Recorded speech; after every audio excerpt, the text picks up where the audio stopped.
എടാ എൽദോ നിന്നെ സിനിമയിലെടുത്തടാ. സിനിമ ഹച്ചിരിമ ഭീമ സിനിമ ചിരിമ.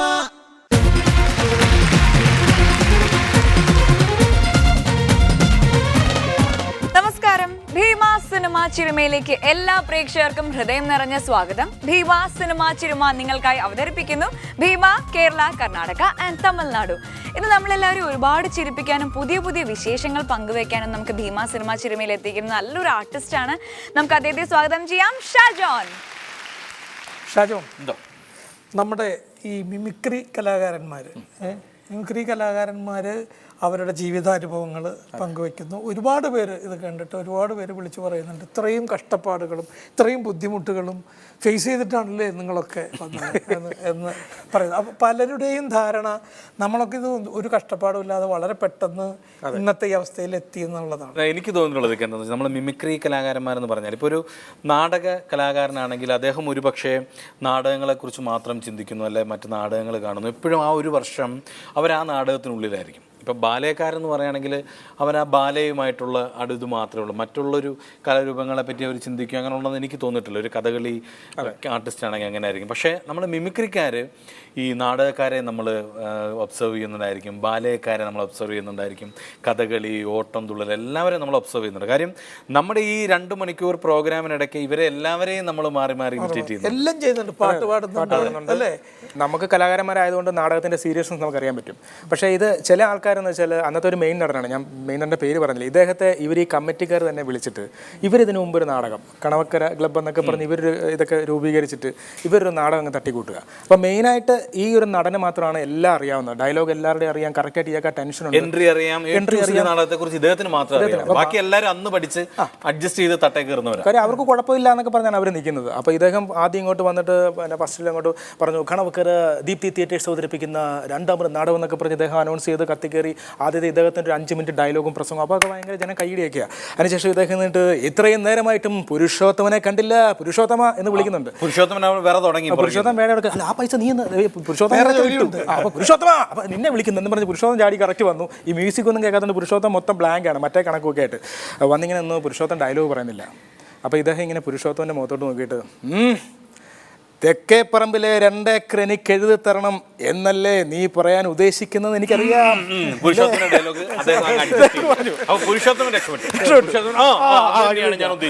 വീണ്ടും വീട്ടിലേക്ക് നിൽക്കുക, ഇന്നും മ്യൂസിക് വരാതുകൊണ്ട് പിന്നെയും പുരുഷോത്തനെ നോക്കുന്നുണ്ട്. പിന്നെയും പുരുഷോത്തനെ എടുത്ത് നിന്നിട്ട് അതില്ലെങ്കിൽ വടക്കേപ്പുറത്ത് ഒരു 10 സെന്റെങ്കിലും എനിക്ക് എഴുതി താ എന്നല്ലേ നീ അടുത്ത പറയാൻ ഉദ്ദേശിക്കുന്നത്.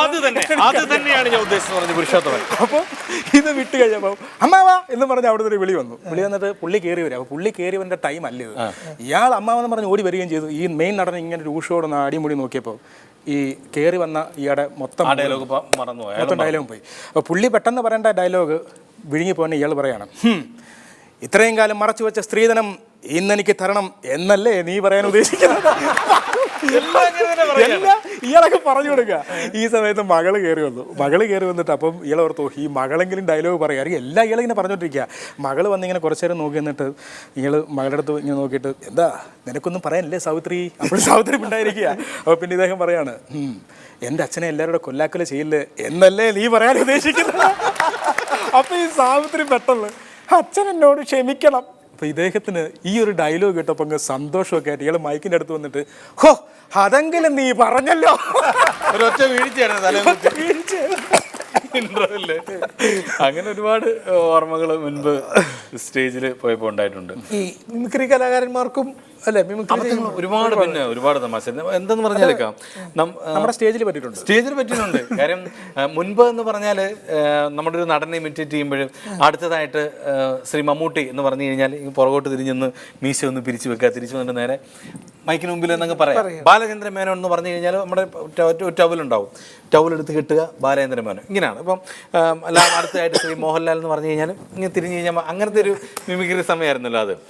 അപ്പോൾ ഈ ബാലചന്ദ്ര മേനോൻ്റെ കാര്യം പറഞ്ഞപ്പോഴാണ് സ്ഥിരമായിട്ട് ഞങ്ങൾ കലാഭവനിൽ ബാലചന്ദ്ര മേനോൻ്റെ പറഞ്ഞുകൊണ്ടിരുന്നത് ഞാനാണ് ബാലചന്ദ്രനോട് പറഞ്ഞുകൊണ്ടിരുന്നത്. അപ്പം എൻ്റെ ചേട്ടച്ചാരുണ്ട്, ഷിബു എന്നാണ് പേര്, അതേ ഇപ്പോൾ ബഹ്റിനിലാണ്, റേഡിയോയിൽ ജോലിയാണ്. അപ്പം ഷിബുച്ചാനും ബാലചന്ദ്ര മേനോൻ്റെ പറയും. അപ്പം ഞാൻ പറയുന്നതുകൊണ്ട് ഞാൻ ചെയ്യുന്നതാണ് കുറച്ചുകൂടെ നന്നായെന്ന് തോന്നുന്നുണ്ടാവും. അച്ഛൻ പിന്നെ ബാലചന്ദ്രൻ പറയാറില്ല. അച്ഛൻ അനൗൺസ്മെൻ്റ് ആണ്. അപ്പോൾ അന്ന് പെരുമ്പാവൂരാണ് പ്രോഗ്രാം. അപ്പോൾ പെരുമ്പാവൂരുള്ള ഒരു വിശ്വനുണ്ട്, കലാഭവൻ വിശ്വൻ. അപ്പോൾ വിശ്വൻ പറഞ്ഞു, അതേ പെരുമ്പാവൂരാണ് കേട്ടോ പ്രോഗ്രാം, ഇത് ബാലേന്ദ്രനാണ്, ഞാൻ പറഞ്ഞോളാം. ഞാൻ പറഞ്ഞു, വിശ്വ നിനക്ക് ബാലേന്ദ്രൻ അറിയാവോ? പിന്നെ ഞാൻ പറഞ്ഞില്ലേ ഇങ്ങനെ തിരുമിയെ പോരെ, ഞാൻ പറഞ്ഞോളാം, വീടെടുത്തല്ലേ പറഞ്ഞു. അന്ന് വിശ്വ ഇത് കലാഭവൻ്റെ പരിപാടിയാണ്, അച്ഛനെങ്ങാനും അറിഞ്ഞ് കൂവലും, ഒന്ന് പോടെ ഇറക്കാം, ഞാൻ പറയാനുള്ളത് ബാലേന്ദ്രനല്ലേ എന്നൊക്കെ പറഞ്ഞ് നോക്കി. ഇവൻ്റെ വീടിനടുത്താണ്. അപ്പോൾ ഇവൻ്റെ അമ്മയൊക്കെ വരുന്നുണ്ട്, ഇവനൊരു പ്രേമമൊക്കെ ഉണ്ട്, സുജയായിട്ട് പ്രേമം. അപ്പോൾ ആ പ്രേമമൊക്കെ സുജയൊക്കെ വരുന്നുണ്ടെന്നൊക്കെ പറഞ്ഞ് എന്നാൽ ഓക്കെ ഇവന് കൊടുത്തു. എൻ്റെ ഈ സ്റ്റേജിൽ ചേട്ടച്ചേട്ട ശിവച്ചാനാണ് അനൗൺസ് ചെയ്യുന്നത്. അപ്പോൾ അച്ഛൻ ലൈറ്റ് മറ്റേ ഡ്യൂവിൻ്റെ താഴെ അനൗൺസ് ചെയ്യുക. അടുത്തായിട്ട് കടന്നു വരുന്നു മലയാള സിനിമയിൽ കഥാ തിരക്കഥാ സംഭാഷണം. അപ്പം ഞാനിത് ടെൻഷൻ അടിക്കേണ്ട കാര്യമില്ല, ഞാൻ പുറകെ പോയി ഒരു കാപ്പിയോ കുടിച്ചിങ്ങനെ ഇരിക്കുകയാണ്. വായി വരുന്ന ശ്രീ ബാലചന്ദ്ര മേനോൻ. പക്ഷേ ഈ വിശ്വന് ഇത്രയൊക്കെ ഏറ്റെങ്കിലും ഈ സമയം വിശ്വനും മറന്നുപോയി. ഇവൻ സ്റ്റേജിന് അപ്പുറത്തോട് ചെയ്യുന്ന സുജയനെ നോക്കിക്കൊണ്ട് നിൽക്കുകയാണ്. അവൻ്റെ കെട്ടാൻ പോകുന്ന വെള്ളം അപ്പോൾ സുജയനെ നോക്കി നിൽക്കുക. അപ്പം അച്ഛൻ ബാലചന്ദ്ര മേനോ എന്ന് പറഞ്ഞ് നോക്കുമ്പോൾ വിശ്വനില്ല സ്റ്റേജിൽ. അപ്പം ഞാൻ അപ്പം ഒരു മ്യൂസിക് ഇതൊക്കെ തുടങ്ങി, വരാനുള്ള മ്യൂസിക്കാണ്. അപ്പം ഞാൻ പറയുന്നത് മ്യൂസിക്കിന് ലെങ്ത് കൂടുന്നു, ആരും വരുന്നില്ല. അപ്പം എനിക്ക് മനസ്സിലായി വിശ്വന്റെ കയ്യിൽ നിന്ന് പോയിട്ടുണ്ടാവും. ഞാൻ ഉടനെ ഇതൊക്കെ കെട്ടി എൻ്റെ അപ്പുറത്തൂടെ ചെന്ന് ഇതൊക്കെ കെട്ടി റെഡിയായി. ഈ സമയത്ത് വിശ്വനും ഓർത്ത് ഞാനാണല്ലോ ബാലചന്ദ്രനും പറയേണ്ടെന്ന്. വിശ്വനും നേരെ തല ഇതൊക്കെ കെട്ടി വിശ്വനും വന്ന് ഞാനും വിശ്വനും നേരെ ഞാൻ ഇങ്ങനെ വരുന്നു. ഞാൻ നോക്കും വിശ്വൻ അവിടെ നിന്ന് വരുന്നു. നടുക്ക് വന്ന് ലൈറ്റും തെളിഞ്ഞ് നോക്കും എൻ്റെ ചേട്ടച്ചാര് മൈക്കിനടുത്ത് തലക്കെട്ടും കെട്ടി ചേട്ടച്ചാര് നിൽപ്പുണ്ട്. എനിക്ക് തൃപ്തിയായി. ഇന്ന് അച്ഛൻ ഡയലോഗ് തുടങ്ങി. അപ്പം ഞാനും വിശ്വനും ഇങ്ങനെ ഓപ്പോസിറ്റ് നിൽക്കുക, രണ്ട് ബാലേന്ദ്രന്മാരല്ലേ. ഞങ്ങളിങ്ങനെ നോക്കിയിട്ട് അപ്പൊ നമ്മൾ ഇങ്ങനെ പോകേണ്ട കാര്യമുള്ളൂ. അവിടുന്ന് ഞങ്ങൾ പോയതേ ഇങ്ങനെ വന്ന പോലെ തന്നെ പുറകോട്ട് തിരിച്ചു വന്നിട്ട് ഞാൻ അവനോട് പറഞ്ഞു, വിശ്വ തൃപ്തിയായി എന്ന് പറഞ്ഞു. അങ്ങനെയുള്ളൊരു അനുഭവം എന്തായാലും കലാഭവനിലൂടെ ഉണ്ടായിട്ടുണ്ട്. അപ്പോൾ ഈ മിമിക്രി നമ്മൾ ഇമിറ്റേറ്റ് ചെയ്യുന്ന കാര്യം പറഞ്ഞപ്പോഴാണ് ഓർത്തേക്ക് ഇന്നൊരു കലാകാരൻ നമ്മുടെ സിനിമാ വേദിയിലേക്ക് വരുന്നുണ്ട്. ഒരുപാട് ഫിഗറുകളുമായിട്ട് അല്ലെ ഫിഗർ ഇപ്പൊ ആർട്ടിസ്റ്റുകളെ ചെയ്യുന്നത് പണ്ട് ശബ്ദവും ഈ പറയുന്ന ചെറിയൊരു തലയെക്കെട്ടല് അല്ലെങ്കിൽ മുണ്ടൊന്നും ഇങ്ങനെ മടക്കി പോകുന്നു അത്രയൊക്കെ ഉള്ളൂ. അതല്ല ഇപ്പൊ ഫിഗർ പോലും മാറ്റിയാണ് വരുന്നത്. അബി ചാത്തന്നൂർ എന്നാണ് ആ മിമിക്രി കലാകാരന്റെ പേര്.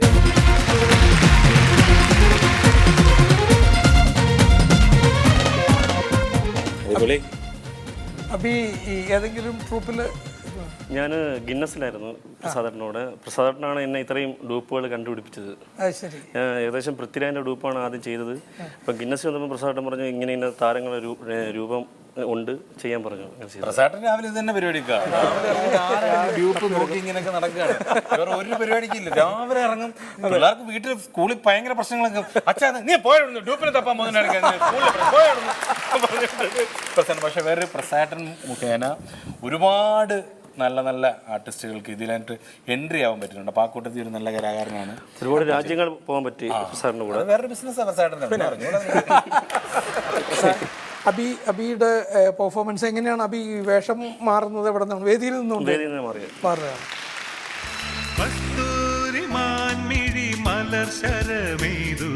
കൽഹാര പുഷ്പങ്ങൾ പൂമഴ പെയ്തു, കസ്തൂരി മാൻമിഴി മലർ ശരമെയ്തു, കൽഹാര പുഷ്പങ്ങൾ പൂമഴ പെയ്തു, സ്വപ്നങ്ങളുണരും ഉന്മാദലഹരിയിൽ, സ്വപ്നങ്ങളുണരും ഉന്മാദലഹരിയിൽ, സ്വർഗീയ സ്വരമാധുരി, ആ ഗന്ധർവ സ്വരമാധുരി, കസ്തൂരി മാൻമിഴി മലർ ശരമെയ്തു, കൽഹാര പുഷ്പങ്ങൾ പൂമഴ പെയ്തു. അടുത്തതായി നമ്മുടെ മുന്നിലേക്ക് കടന്നു വരുന്നത് ശ്രീ മമ്മൂട്ടിയാണ്. മമ്മൂക്കയുടെ പഴയകാല നിറക്കൂട്ട് എന്ന സിനിമയിലെ ഒരു കഥാപാത്രമായിട്ടാണ്. അതിൽ നമുക്ക് ഹീറോ ആയിട്ട് അഭിനയിച്ച നിറക്കൂട്ട് എന്ന സിനിമയിലെ ആ ക്യാരക്ടറായിട്ടാണ് അബി വേഷം മാറി വരുന്നത്. ജയനിൽ നിന്നും നിറക്കൂട്ടിലെ മമ്മൂക്കയുടെ ആ കഥാപാത്രമായി അബി മാറുന്നതും നമുക്കൊന്ന് കാണാം. ഇത് കണ്ട് നിങ്ങൾ അനുകരിക്കരുത്. കാര്യം പെട്ടെന്നുള്ള ഒരുക്കമാണ്. ഇത് അബിക്ക് മാത്രമേ പറ്റുള്ളൂ. നിങ്ങൾ ഒരുങ്ങിക്കഴിഞ്ഞാൽ അല്ലേ സാറേ? അതെ.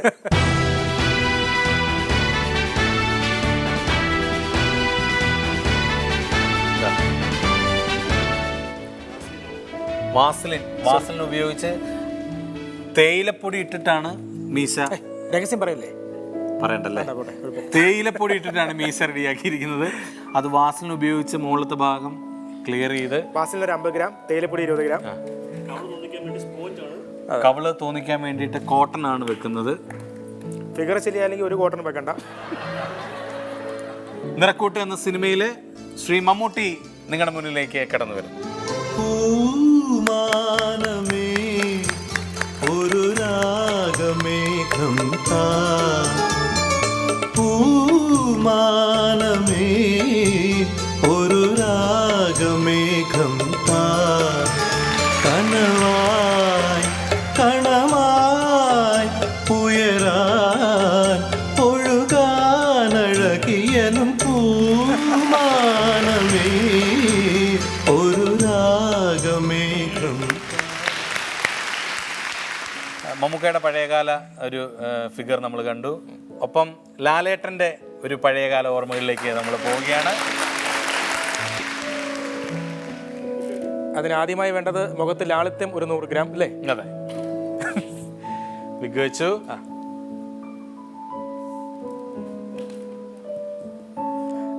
മീശയുടെ നീളം കൂട്ടി, മീശയുടെ നീളം കൂട്ടി, കവള് തോന്നാൻ കോട്ടൺ വെക്കുന്നു.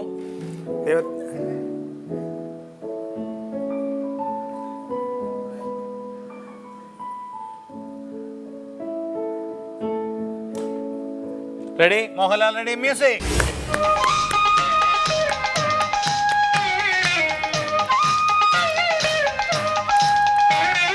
തൊഴുകൈ കൂപ്പിയുണരും നെയ്വിളക്കി പ്രഭകളിൽ തുളസിപ്പൂ ചൂടും നിന്റെ കനക വിഗ്രഹം കണ്ടു, കളഭ കുങ്കുമം കണ്ടു ഞാൻ.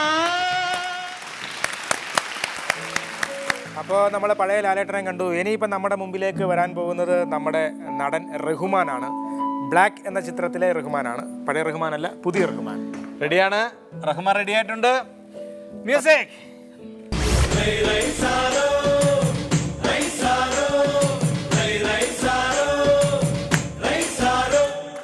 അമ്പലക്കര തെച്ചിക്കാവിൽ പൂരം, 59 കൊമ്പന്മാരുടെ പൂരം.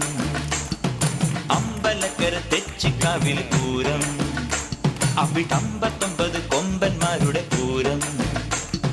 അവാണ്ടി നെയ്യാണ്ടി മേളം, പടയിളക്കത്തിനോളം. പാണ്ടി നെയ്യാണ്ടി മേളം, പടയിളക്കത്തിനോളം. പൂരം കാണാൻ നീയും പോരടി പെണ്ണേ. ഓരോ കൂട്ടുകെട്ട് മലയാള സിനിമയിൽ എപ്പോഴും നമുക്ക് ഭാഗ്യമായിട്ടാണ് കരുതുന്നത്. സിദ്ദിഖ് ലാൽ സാർ കൂട്ടുകെട്ടിന് ശേഷം ഇപ്പോൾ നമ്മുടെ ഇടയിൽ കൂട്ടുകെട്ടിൽ ഹിറ്റായി നിൽക്കുന്ന 2 ജോഡികളുണ്ട്. ഒന്ന് ചാക്കോച്ചനും പിന്നെ ബിജു മേനോനും. അപ്പോൾ നമുക്ക് അടുത്തായിട്ട് ബിജു മേനോനെ സ്വാഗതം ചെയ്യാം. ബിജു മേനോൻ. ബിജു മേനോനായി അഭിമാറുന്നു. വീണ്ടും കോട്ടൺ. ബിജു മേനോൻ റെഡി ആയിട്ടുണ്ട്. ദാ ചൂട് ബിജു മേനോൻ.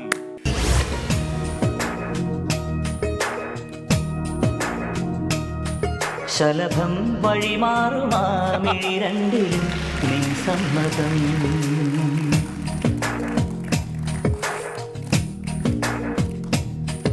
ഇളനീർ പകരം തരും ചൊടി രണ്ടിലും നിൻ സമ്മതം. വളകിലും നിന്ന താളം പോലും മധുരമാം സമ്മതം. തഴുകിയെത്തുന്ന കാറ്റിൽ പരതമാം സമ്മതം. എൻ്റെ ജീവനായി നിന്നെ അറിയാൻ സമ്മതം. അടുത്തതായി കടന്നു വരുന്നത് ഇന്ന് മലയാള സിനിമയിൽ ഒരുപാട് വ്യത്യസ്തതയുള്ള കഥാപാത്രങ്ങൾ അവതരിപ്പിക്കുന്ന ശ്രീ സിദ്ദിഖാണ്. സിദ്ദിഖ നാദിയ കൊല്ലപ്പെട്ട രാത്രി എന്ന സിനിമയിൽ വളരെ വ്യത്യസ്തമായൊരു ഗെറ്റപ്പൊക്കെ ആയിരുന്നു, മുടിയൊക്കെ വളർത്തിയിട്ടിട്ട്. അതിനുവേണ്ടി ആദ്യം അദ്ദേഹം ആ സിനിമയിലെ കോസ്റ്റ്യൂം എടുത്ത് അണിഞ്ഞു കഴിഞ്ഞു. നീളം കൂടി വിക്ക് 6000 രൂപയായിട്ടുണ്ടെന്ന് പ്രത്യേകം പറയുന്നു അഭി. മീശ മൊത്തത്തിൽ ഉപേക്ഷിക്കുകയാണ്. ആ സിനിമയിൽ സിദ്ദിഖ മീശയില്ല.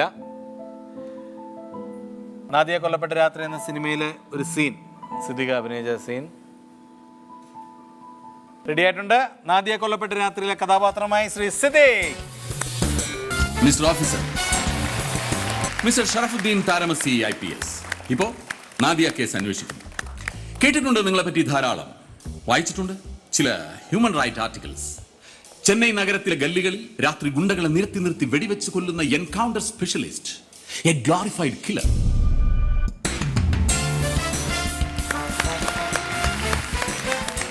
അടുത്തതായി കടന്നു വരുന്നത് പൃഥ്വിരാജിനെ ആദ്യമായി മിമിക്രി വേദിയിൽ അവതരിപ്പിക്കുന്നത് അബിയാണ്. അതിനൊരു പ്രത്യേക ഐഡിയോട് നമുക്ക് അബിക്ക് കൊടുക്കാം. പൃഥ്വിരാജായി ആ സുന്ദര കുട്ടപ്പനായി ഇതാ അബി നിങ്ങളുടെ മുന്നിലേക്ക് വരികയാണ്. അതിന് അബിക്ക് ഒരുപാട് മേക്കപ്പ് ഒന്നും വേണ്ടാന്ന് തോന്നുന്നു. ഏകദേശം പൃഥ്വിരാജിന്റെ ഷേപ്പ് ഉണ്ട്. ഇതാ വരുന്നു പൃഥ്വിരാജായി അബി. നല്ലൊരു കൈഡി കൊടുക്കാം. മാണിക്യക്കല്ലിൻ മൂക്കുത്തി ചാർത്തും മുപ്പാരിനമ്മയല്ലേ, ശക്തിയൻ കൂടെയില്ലേ, എന്ന ഭയമ ദേവിയല്ലേ, ഉള്ളാട്ടം തുളുമ്പുന്നൊരുത്സവകാലം, തിളങ്ങുന്നൊരാഘോഷകാലം. പല നടന്മാരുടെ വേഷപ്പകർച്ചകൾ കണ്ടു. മോഹൻലാലിൻ്റെ തന്നെ അടുത്തൊരു വേഷപ്പകർച്ചയിലേക്ക് നമ്മൾ മാറുകയാണ്. പഴയ സിനിമയായ സൂപ്പർ ഹിറ്റ് സിനിമയായ പപ്പൻ പ്രിയപ്പെട്ട പപ്പൻ എന്ന സിനിമയിലെ ആ ലാലേട്ടനെ നമുക്കൊന്ന് കാണാം. പപ്പൻ പ്രിയപ്പെട്ട പപ്പൻ ലാലേട്ടനായി വരികയാണ് അബി. ആ സിനിമയുടെ പ്രത്യേകത സിദ്ദിഖ് ലാൽ എന്ന സൂപ്പർ കുട്ടുകെട്ട് ആദ്യമായി സ്ക്രിപ്റ്റ് എഴുതിയ സിനിമയായിരുന്നു പപ്പൻ പ്രിയപ്പെട്ട പപ്പൻ. പപ്പൻ പ്രിയപ്പെട്ട പപ്പനിലെ ലാലേട്ടൻ അവതരിപ്പിച്ച കഥാപാത്രമായ ശ്രീ മോഹൻലാൽ ഇതാ നിങ്ങളുടെ മുന്നിലേക്ക്. അല്ലിത്താമരം പൂത്തിറങ്ങിയ പോലെ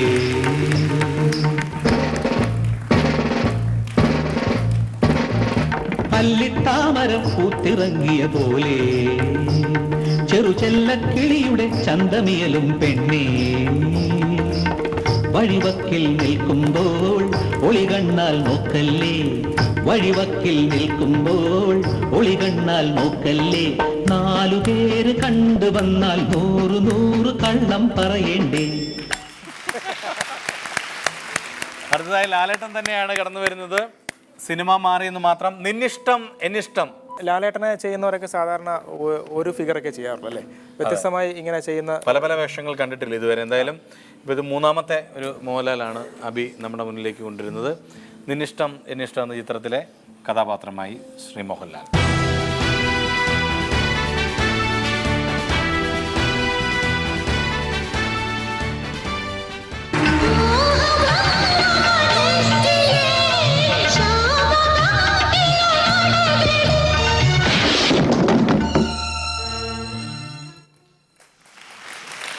മോഹഭംഗ മനസ്സിലെ ശാപ പങ്കില നടകളിൽ തൊഴുതു നിന്നു പ്രദോഷമായി അകലുമാത്മമനോഹരി, നീ എൻ്റെ പ്രാണനിൽ അലിയൂ വേഗം.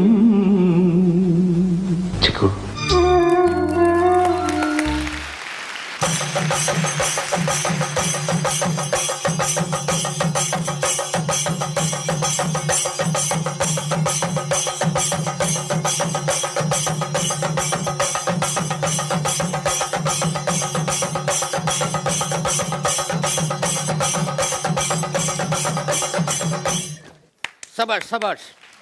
ഇത്രയും തകർപ്പും ബാൻഡുമേളം ഞാൻ എൻ്റെ ജീവിതത്തിൽ ആദ്യമായിട്ട് കാണും. അല്ല, നമ്മളിന്ന് ഈ മേളമൊക്കെ കൂടെ നടത്തിയതിനെ എത്രയാണെന്ന് മനസ്സിലായോ? എടാ, നമ്മുടെ SIക്ക് വിശിഷ്ട സേവ മെഡൽ കിട്ടി. SI സാറ് വരുമ്പോണ്ടല്ലോ അദ്ദേഹത്തിന് ഒരു സസ്പെൻസ് ആയിരിക്കണം, മനസ്സിലായോ? SI സാർ സസ്പെൻഷനിലായിരുന്നു. അതല്ല പറഞ്ഞ പണ്ടാരമേ. പിന്നെ SI സാർ ഇങ്ങോട്ട് കയറി വരുമ്പോ ഈ മേളവും ഇതൊക്കെ കാണുമ്പോ അദ്ദേഹത്തിന് ഒരു ഉൾപ്പുളകം തോന്നണം. ഓ, സസ്പെൻസ്. അത് അല്ലേ സാറേ? ഏതാ ഈ മുതല്? ഇവിടെ മനസ്സിലായില്ലേ? ഇല്ല. പച്ചക്കളി അച്ഛമ്മ ഞാൻ റെഡിയിൽ പിടിച്ചോണ്ട് വരുവാ. ഇവളുടെ കൂടെ 7 പേരുണ്ടായിരുന്നു. അവന്മാരെല്ലാം ഓടി രക്ഷപ്പെട്ടു കളഞ്ഞു. ഇതിനൊക്കെ കണ്ട ജീവനി കൊതിയുള്ള ആരായാലും ഓടി രക്ഷപ്പെട്ടു പോകില്ലേ സാറേ? കേറിയാത്തോട്ട് ഓ സാറേ, സത്യം പറഞ്ഞാലേ ഇതുപോലുള്ള പെമ്പിളാരെന്നൊക്കെ പറഞ്ഞാൽ ബബിൾക്കം പോലെ. മനസ്സിലായില്ല സാറേ? നമ്മളിപ്പോ ബബിൾക്കം ചെന്ന് കടയിൽ ചെന്ന് നോക്കാൻ നേരത്തെ അല്ല വർണ്ണക്കടലാസിലൊക്കെ പോതിഞ്ഞ് കുപ്പിക്കകത്താക്കി വെക്കുമല്ലോ. നമ്മളത് 1-2 രൂപ കൊടുത്ത് അങ്ങ് വാങ്ങിക്കും, മേടിക്കും. ഇതിന്റെ തൊലി അങ്ങ് പൊളിച്ച് നേരെ വായിക്കാത്തൊരിടും, ചവക്കും. ആദ്യമൊക്കെ നല്ല മധുരമാ, കുറച്ച് കഴിയാൻ നേരത്തെ ഇതിന്റെ മധുരമൊക്കെ അങ്ങ് പോകും. ഇപ്പൊ ഒരൊറ്റ തുപ്പ. ഈ സമയത്ത് ഏതെങ്കിലും ഒരുത്ത നടന്നു വരും, കാലയിലൊട്ടും കൊണ്ടങ്ങ് പോകും. ഇതാണ് ഇപ്പോഴത്തെ പെണ്ണ്. അത് ശരി. അതെ നിങ്ങൾ പെട്ടെന്ന് ചണ്ടവളം തുടങ്ങി SI സാർ കൂടെ വരാൻ നേരത്ത് നമുക്ക് നന്നായിട്ടിരിക്കണം കേട്ടല്ലോ. മേളം മേളം മേളം മേളം.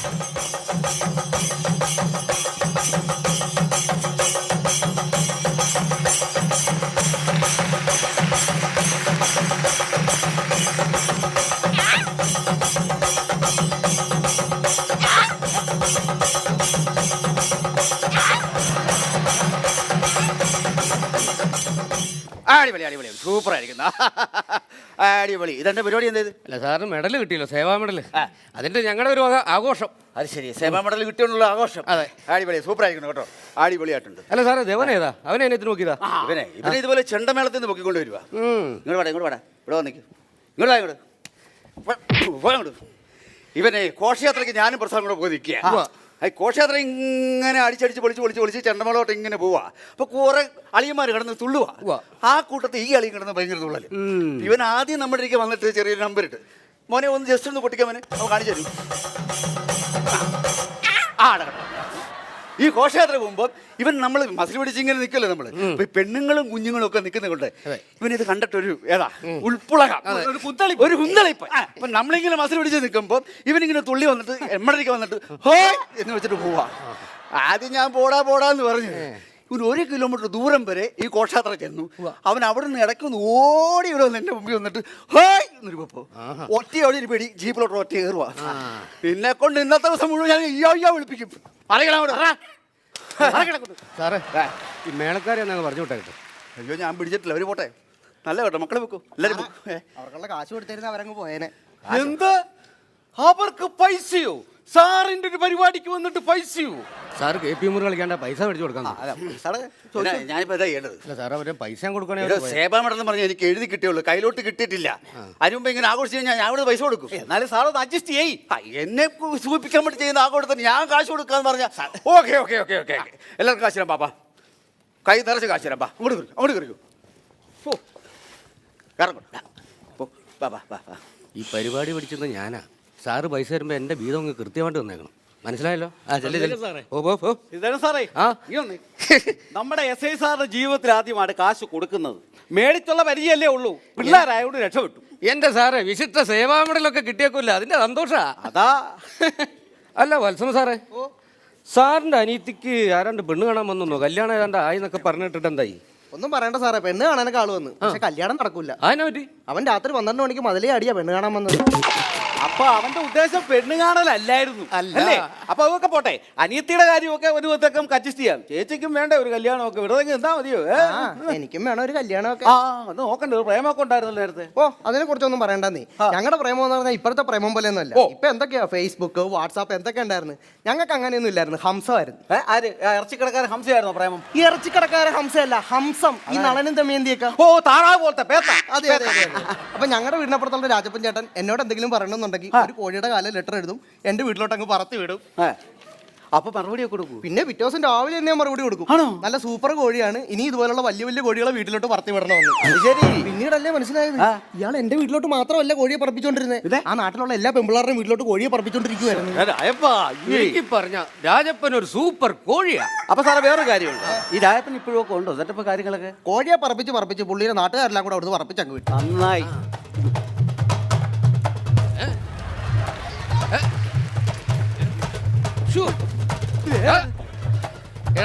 എന്റെ വീതം തന്നേച്ചു പോടാ.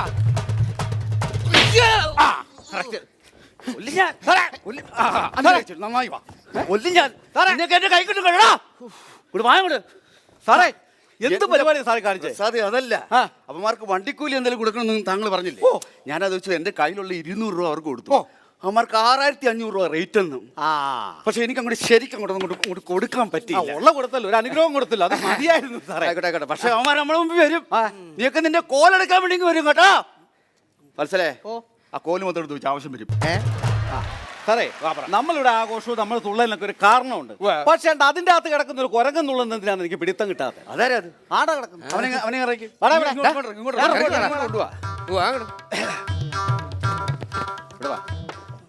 പിന്നെ കേസ് ടൈമിന്റെ സാറേ ഇവനെ സ്കൂളിൽ നിന്ന് പിള്ളേരെ പന്ത് മോട്ടിച്ച കള്ളനാണ്. പന്ത് മോട്ടിക്കും. എടാ പിള്ളേര് തട്ടിക്കളിക്കണ്ട ഗോൾ എടുത്തിട്ട് നീ ഇങ്ങനെ കട്ടോണ്ട് വരുമോ? നീ എന്താണ് തുള്ളിയതിനകത്ത്? സാറേ സാറിന് വീരചരമ മരണചക്രം കിട്ടിയതല്ലേ? അതിന്റെ സന്തോഷത്തിൽ തുള്ളിയോ? എടാ വീരചരമ ചക്രമല്ല, അത് മരിക്കുമ്പോൾ കിട്ടുന്ന. നിന്റെ പനവരം പോലെ ഞാൻ ജീവനം നിപ്പില്ലടാ. കൊല്ലാനുള്ള പരിപാടിയാ, സാറിനെ കൊല്ലാനുള്ള പരിപാടിയാ. ശരി, എന്നെ കൊല്ലാനുള്ള പരിപാടി. നീ എന്നെ കൊല്ലാനാ? വീരചരമം നീ എന്നെ കൊല്ലുവല്ലടാ. നീ എന്നെ കൊല്ലുവല്ലടാ. നീ എന്നെ കൊല്ലല്ലേ? കൊല്ലിക്കാൻ ഓടരുത്. ഇരുമ്പ് ഇരുമ്പ് ഇരുമ്പോട് സാർ, ഇരുമ്പോട്. പറയടാ, എന്തിനാണ് പന്ത് ഓടിച്ചത്? കൂടെ നീ ഇരിക്കടാ. എടാ, ഈ പന്തൊക്കെ മോട്ടിക്കാവോ? 10-25 രൂപയ്ക്ക് ഏതെങ്കിലും കടയിൽ നിന്ന് മേടിച്ചാ പോരെ? സാറേ, എനിക്ക് കടയിൽ നിന്ന് വാങ്ങിച്ച ശീലമില്ലെന്നേ.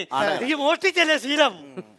എന്നാൽ ഈ പന്തൊക്കെ പൊടിക്കാന്ന് പറയാം. സാറിന് അറിയാവോ, എന്റെ 3 വയസ്സുള്ള കുഞ്ഞിന് കളിക്കാൻ പന്തില്ലായിരുന്നു. അതുകൊണ്ട് ഞാൻ ഈ പന്ത് മോഷ്ടിച്ച.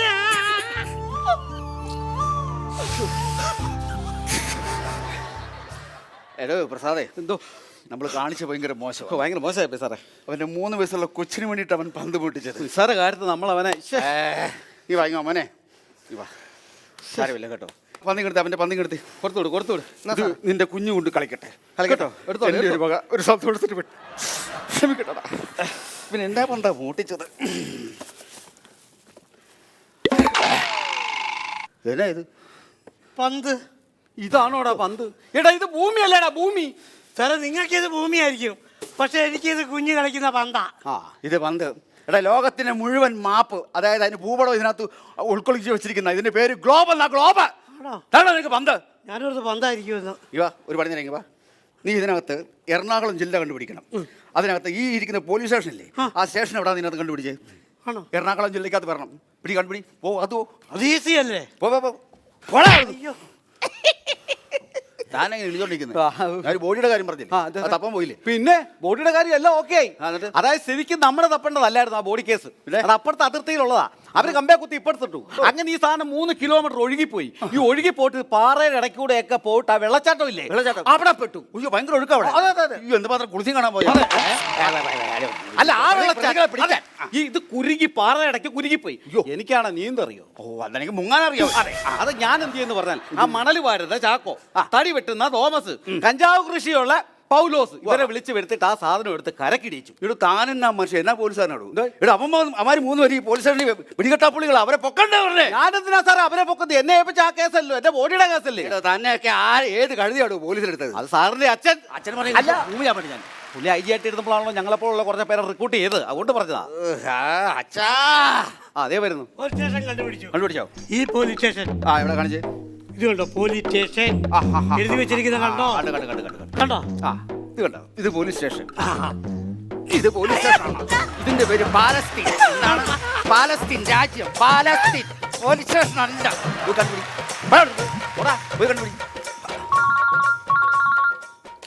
ഹലോ. ഓക്കെ ശരി. റെഡി. എത്തി. ഓക്കെ. ഇവിടെ പൊരിഞ്ഞടി. തെളിവെടുപ്പിന് പോകാൻ ഞാനും കൂടെ വരട്ടെ? എന്റെ പൊന്ന് വത്സലേ, വത്സലം കൊണ്ട് തെളിവെടുപ്പിന് പോയി 3 മാസം ശമ്പളം ഞാൻ വീട്ടിൽ കൊടുക്കാതായി. ഞാനും ഇനിയും വേണോ അതിന്റെ കാര്യം? ഒരു കാര്യം ചെയ്യ്, ഇവിടെ മൊത്തം സ്റ്റേഷൻ നോക്കണം. വണ്ടി അടി കേസുകളെ പൊക്കി ഓടി വരാം. Okay sir.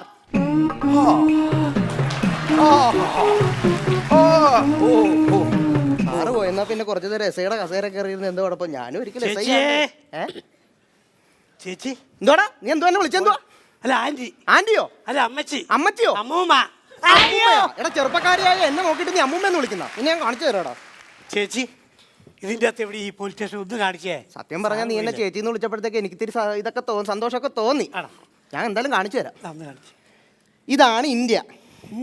കണ്ട? ഇന്ത്യയുടെ തൊട്ട് താഴത്തായിട്ട് സൈഡിൽ കണ്ട? ഇതാണ് കേരളം. ഈ അറ്റത്തുള്ളത്. ഈ കേരളം ഈ അറ്റത്തല്ലാതെ മധ്യത്തിൽ വരുവായിരുന്നു, നല്ല രസമായിരുന്നു അല്ലേ? അപ്പൊ പിന്നെ മധ്യപ്രദേശ് നിന്റെ അപ്പന്റെ വീട്ടിൽ കൊണ്ട് വെക്കുക. ഞാൻ പറയുന്നത് നീ ആദ്യം കേട്ടോ. ഈ പാവയ്ക്ക പോലെ ഇരിക്കുന്നതാണ് കേരളം. ഇത് കണ്ട? കാസർഗോഡ്, കണ്ണൂര്, കോഴിക്കോട്, നമ്മുടെ പകുതി വരാൻ നേരത്ത് കണ്ട എറണാകുളം. എറണാകുളത്തെ നമുക്ക് രണ്ടാക്കാം, സൗത്തും നോർത്തും. എന്താണ് പൊട്ട് പോലെ ഒരു സംഭവം കണ്ട? ഇതാണ് വൈറ്റില ജംഗ്ഷൻ. അതാണ് വൈറ്റില. അവിടെ എവിടെയാ ഈ പോലീസ് സ്റ്റേഷൻ പറഞ്ഞതാ? ഈ ജംഗ്ഷന് വന്നിട്ട് നീ ആരോടെങ്കിലും ചോദിച്ചാൽ മതി പോലീസ് സ്റ്റേഷൻ എവിടെയാണ്. ഇത് കുഴപ്പമില്ല കേട്ടോ. അതെ. വൈറ്റില വന്നിട്ട് ആരോടെങ്കിലും സല്യൂട്ട് അടിച്ചല്ലേ സാറേ? പിന്നെ ഭയങ്കര തലവേദന. എടോ ഒരു കാഴ്ച അമ്മയുടെ പേരെടി എടുത്തിട്ടില്ല നാളെ തന്നെ സാറേ. പറയാം. ആ, വെളുപ്പിന്. ആ, സാറേ എന്ത് വേണം ഞാൻ പോലീസ് സ്റ്റേഷൻ കണ്ടുപിടിച്ചു. പറയാൻ പറ്റിയ സമയം ഇവിടെ പെരക്ക് തീ കത്തുമ്പോഴാ വീഡിയോ എത്തിക്കാൻ വേണ്ടി വരും കണ്ടുപിടിച്ചോ ആ കാണിച്ച് ദേ, ഇത് ഇന്ത്യ. അടിയിലോട്ട് നോക്കിയേ സാറേ, ഇന്ത്യയുടെ അടിയിലോട്ട് നോക്കാൻ. ഇന്ത്യയുടെ അടിയിലോ ആ സാറേ, ഇത് തന്നെ സാറേ ഈ കാണുന്നത് ഇന്ത്യയുടെ അടിയിൽ ഇന്ത്യയുടെ അടിയിൽ കാണുന്നത്. അതല്ല, അതാണ് എനിക്കറിയാം. എടാ ശ്രീലങ്ക ആ ശ്രീലങ്ക ഇതുണ്ട് പാവയ്ക്ക പോലെ കാണുന്നുണ്ടോ? അതാണ് നമ്മുടെ കേരളം. ഓ ശരി. കേരളത്തിലെ 14ആയിട്ട് വിഭജിച്ചിരിക്കുന്നു. നീ എനിക്ക് ട്യൂഷൻ എടുക്കുവാണോ? അല്ലല്ല, എന്നാ പറയാൻ കാസർഗോഡ്, പിന്നെ മലപ്പുറം, തൃശ്ശൂര്, എറണാകുളം. കണ്ടോ എറണാകുളത്ത് ഇത് കണ്ടോ? എറണാകുളത്തിനെ 2ആയിട്ട് തരം തിരിക്കുന്നു, ഈസ്റ്റും വെസ്റ്റും. നോർത്തും സൗത്തും. ആ അത് തന്നെ കണ്ടോ? ഈ ഇവിടെ പൊട്ട് പോലെ കണ്ടോ? ആ പൊട്ട് പോലെ കണ്ടു. അതാണ് വൈറ്റില. ഓക്കെ, വൈറ്റില കണ്ടുപിടിച്ചു. പക്ഷെ എനിക്കറിയണ്ട അതല്ല, ഈ പോലീസ് സ്റ്റേഷൻ എവിടെയാണെന്നറിയണം. അതറിയാൻ എളുപ്പമാണല്ലോ. വൈറ്റില എവിടെയാന്ന് പറ. അത് എളുപ്പാ. എങ്ങനെ സാറി രാവിലെ ഈ വൈറ്റിലെ പോയി നിൽക്കുക, എന്നിട്ട് വരുന്നവരോടും പോകുന്നവരോടും ചോദിക്കുക സാറ് ഡ്യൂട്ടി ചെയ്യുന്ന പോലീസ് സ്റ്റേഷൻ എവിടെയാന്ന്. അപ്പൊ അവര് പറഞ്ഞു തരും ഈ പോലീസ് സ്റ്റേഷൻ എവിടെയാണെന്ന്. ഇത്രേ ഉള്ളു, ഈസി അല്ലേ? Okay okay. അപ്പൊ രാവിലെ ഞാൻ എഴുന്നേറ്റ് വൈറ്റില ചെല്ലണം. ഇത് വരുന്നവരും പോകുന്നവരോടും ഞാൻ ചോദിക്കണം ഈ പോലീസ് സ്റ്റേഷൻ എവിടെയാണ് അല്ലേ?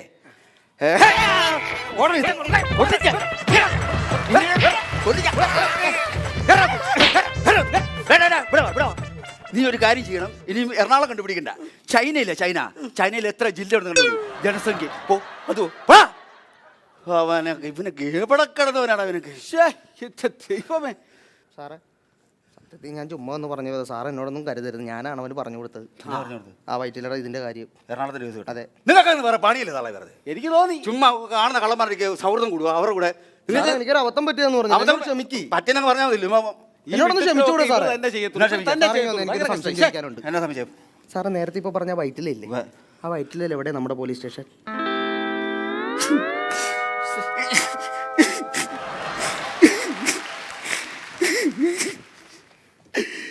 എന്റെ പൊന്നു വിലാസിനി സാറിന് കരയിച്ചപ്പോ സമാധാനമായല്ലോ അല്ലേ? പോലീസ് സ്റ്റേഷൻ ചോദിക്കാൻ കണ്ടു നേരം 7 വർഷമായി ജോലി വന്നു. വൈറ്റിൽ എവിടാ നമ്മുടെ പോലീസ് സ്റ്റേഷൻ ചോദിക്കട്ടെ സാറേ. സാറ് വലുതാക്കരുത് പ്ലീസ്, വിട് സാറേ.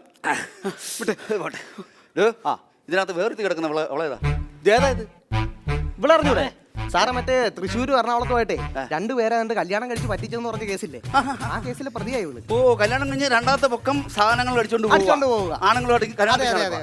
ആ ശരിയോ, നിന്നൊക്കെ കെട്ടാൻ ആള് വരുന്നുണ്ടല്ലോ. അയ്യോ സാറേ, എന്താ ഐശ്വര്യമായിട്ട് സാറ് ഞങ്ങളുടെ കല്യാണം നടത്തി തരണം. കല്യാണം നടത്തി തരാം? കല്യാണം നടത്താൻ ഇത് രജിസ്റ്റർ നടത്തുന്ന സ്ഥലമല്ല, പോലീസ് സെല്ലിലിട്ടില്ല 2 പേരെ. അതുകൊണ്ട് അപ്പൊ ഞാൻ ഇവളുടെ ഹൃദയം കവർന്നു, ഇവൾ എന്റെ ഹൃദയം കവർന്നു. അത് ശരി. അപ്പൊ നാട്ടുകാരെ കവർന്ന് പോരാഞ്ഞിട്ട് പരസ്പരം കവർന്നുകൊണ്ട് വന്നിരിക്കുക. അല്ല, എന്റെ തൊഴിൽ കവർച്ചയാണല്ലോ. ഇപ്പൊ ഞാനിപ്പോ എന്ത് ചെയ്യണം? ഞങ്ങളുടെ കല്യാണം ഇവിടെ വെച്ച് മംഗളകരമായിട്ട് നടത്തി തരണം. രജിസ്റ്റർ ഓഫീസിൽ പോയി 2 പേരും കല്യാണം കഴിച്ചിട്ട് സുഖമായിട്ട് കക്കാതും കൊള്ളയടിക്കാതെ സുഖമായിട്ട് ജീവിക്കണം. എന്നാ ഒരു കാര്യം ചെയ്യാം, വെളിയിൽ പോയിട്ട് രജിസ്റ്റർ വിവാഹം കഴിച്ചോണ്ട് ഞങ്ങൾ നേരെ ഇങ്ങോട്ട് വരാം. നേരെ എന്തിനാ ഇങ്ങോട്ട് വരുന്നത്? വീട്ടിലോട്ട് പോകും. അല്ല സാറേ, അച്ഛന്റെ സ്ഥാനത്ത് നിന്ന് സാറ് അനുഗ്രഹമൊക്കെ മേടിക്കാനായിരിക്കും. എന്റെ അനുഗ്രഹം എപ്പോഴും. അനുഗ്രഹം വാങ്ങിക്കാനൊന്നുമല്ല, പിന്നെ ഞങ്ങൾക്ക് ഈ സെല്ലിൽ കിടന്ന് അണികൂൺ ആഘോഷിക്കാൻ. അത് തന്നെയല്ല, വെളി റൂം എടുത്ത റെയ്ഡും ഉണ്ട്. ഇവളാകുമ്പോ റെയ്ഡു ആൾക്കാർ വരുമല്ലോ, ഇവിടെ ആകുമ്പോ റെയ്ഡ് ഇല്ലല്ലോ. നീ പുറത്തോട്ട് പോകും, നീ അകത്ത് കയറി.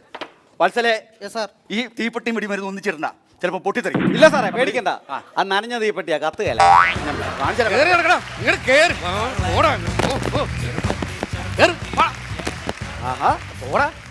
സാറേ, നമ്മുടെ സ്കൂളിന്റെ അപ്പുറം ഒറ്റയ്ക്ക് താമസിക്കണം മറിയാമ്മ ചേച്ചിയില്ലേ? മറിയാമ്മ ചേച്ചിയുടെ വീട്ടിൽ നിന്ന് 2 പവന്റെ സ്വർണ്ണമാല മോട്ടിച്ച കള്ളനാവൻ. മാല പൊടിച്ചോടാ നീ? ഇല്ല സാറേ. എടാ ഇങ്ങനെ സാറേ പറയല്ല, സത്യമായിട്ട് മോട്ടിച്ചോ പറ. ഇല്ല സാറേ, മോട്ടിച്ചിട്ടില്ല. മോട്ടിച്ചില്ല. നീ മോട്ടിച്ചിട്ടില്ല. ഇവനെ എങ്ങനെ മോട്ടിച്ചു, എവിടുന്ന് മോട്ടിച്ചു, എത്ര മണിക്ക് കയറി, മതിൽ ചാടിയോ അതായത് ഭിത്തി വഴി കയറിയോ, ഏതൊക്കെ ജില്ലയെ മോട്ടിച്ചിട്ടുണ്ടോ, മുഴുവൻ ഡീറ്റെയിൽസ് എനിക്ക് കിട്ടണം. നന്നായിട്ട് ചോദ്യം ചെയ്തേ. Okay sir. സത്യം പറ, നീ മോട്ടിച്ചു? ഇല്ല. നീ മോട്ടിച്ചെന്ന് പറ. ഇല്ല മാഡം. ഇവിടെ കുഴപ്പമൊന്നുമില്ല, സാർ അങ്ങനെ പ്രശ്നക്കാരനൊന്നുമല്ല. പക്ഷെ ദേഷ്യം വന്നു കഴിഞ്ഞാൽ ഭയങ്കര ദേഷ്യമാണ്. നീ മോട്ടിച്ചെങ്കിൽ എന്നോട് മോട്ടിച്ചെന്ന് പറയണോ? ഞാൻ മോട്ടിച്ചില്ല. നീ മോട്ടിച്ചെങ്കിൽ പറയണ ധൈര്യമായിട്ട് പറഞ്ഞു. ഇത് നീ ഇത്ര കാര്യം കൊണ്ട് കാര്യമൊന്നുമില്ല. സാറ് വെറും മോട്ടിച്ചെന്ന് പറയണം. ഇതെന്നാ പരിപാടി? ചോദ്യം ചെയ്ത ഇതാണോ ചോദ്യം ചെയ്തത്? സിനിമയിൽ ലവ് സീൻ അഭിനയിക്കുന്ന പോലെ ഞാൻ എന്നാ പറഞ്ഞു? അവന്റെ ഹൃദയം ഇടിച്ചത് ആർക്കല്ല പറഞ്ഞത്, അല്ലാതെ അവന്റെ ഹൃദയം കവരാനല്ലേ പറഞ്ഞത്. മാതൃകാ പോലീസ് സ്റ്റേഷൻ എന്നെ മാതൃക പോലീസ്? നിങ്ങളൊക്കെ എന്നെ എവിടെ കിടന്നത് പോലീസുകാരാണ് നിങ്ങളൊക്കെ ആരാ പോലീസ് എടുത്തത്? സാറിന്റെ അച്ഛന്. അച്ഛൻ്റെ അച്ഛാ ഇവിടെ മാറിക്കടാ, ഇവിടെ വാ. ഒരു പ്രതിയെ എങ്ങനെ ചോദ്യം ചെയ്യണമെന്ന് ഞാൻ കാണിച്ചു തരാം. പറഞ്ഞല്ലേ, ഇതെങ്ങനെ കണ്ടു പഠിച്ച് സൂപ്പറായിട്ട് ചോദിക്കണം. ഞാൻ കള്ളൻ, 2 പവനോ ഞാനാ മോട്ടിച്ചത്. എന്നെ ചോദ്യം ചെയ്തേ. സാറിന് ഞാൻ ചോദ്യം ചെയ്യും. സാറേ, ഈ തൊപ്പി തലയിരിക്കാൻ നേരത്തെ എനിക്ക് ഈ തൊപ്പി തലയിരിക്കുമ്പോൾ പറ്റത്തില്ല സാറേ. പ്രസാദേ, തൊപ്പി പിടിച്ചേ. പുള്ളിക്കാരിക്ക് ഞാൻ ഇട്ടിരിക്കുന്നത് കാക്കിയാ, സാർ ഇട്ടിരിക്കുന്നതും കാക്കിയാ. എനിക്ക് അന്നം തരുന്നത് കാക്കിയാണ്. അതുകൊണ്ട് പിന്നെ കാക്കിയോട് എനിക്കൊരു ബഹുമാനം ഉണ്ട്. അപ്പൊ അതുള്ളതുകൊണ്ട് എനിക്ക് അങ്ങനെ ചോദ്യം ചെയ്യാൻ പറ്റൂല. കാക്കി മാറ്റണം. അതെ. എന്ത് ചെയ്യുന്നു പറ. ഇവൻ ഡ്രസ് ഇട്ടണം, അതിന് കുഴപ്പമില്ല. ഞാൻ ഈ ഇട്ടിരിക്കുന്ന കാക്കിക്കാണ് വിഷയം. സാറേ, കാക്കി പ്രസാദേ, ഇതൊന്ന് മാറ്റി വെച്ചേ. ആയിക്കോട്ടെ, ഓക്കെ അല്ലേ? എനിക്ക് ചോദിക്കാം. കാക്കിയാ സാറേ ഇതോ? എന്ത് കഷ്ടപ്പെടാതെ ഒരു ചോദ്യം ചോദിക്കാൻ, ഒരു പ്രതികരിക്കാൻ, ഒരു ചോദ്യം ചോദിക്കാൻ ഇങ്ങനെയൊക്കെ ആണെങ്കിൽ പിന്നെ നമ്മളിതെങ്ങനെ ഇതാകുന്നുള്ള പറ. എന്തൊരു ബഹുമാനം. ചോദ്യം ദേ, ഷൂ വരെ ഊരി കിട്ടും. ഇനി ഒരു കാര്യം, എൻ്റെ ഈ അണ്ടർവെയറിനെ ബഹുമാനിക്കുമെന്ന് പറഞ്ഞേക്കാം കേട്ടോ. ചോദിച്ചോ. ഇങ്ങോട്ട് നീ സത്യം പറഞ്ഞു മോട്ടിച്ചോ? ഇല്ല, മോട്ടിച്ചില്ല.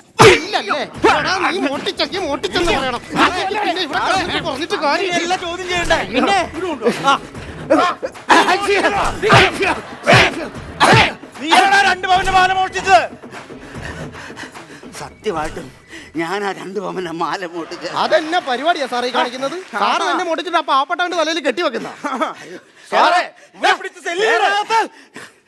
പ്രസാദേ, ഞാനെടുത്ത് SI ആയിടും.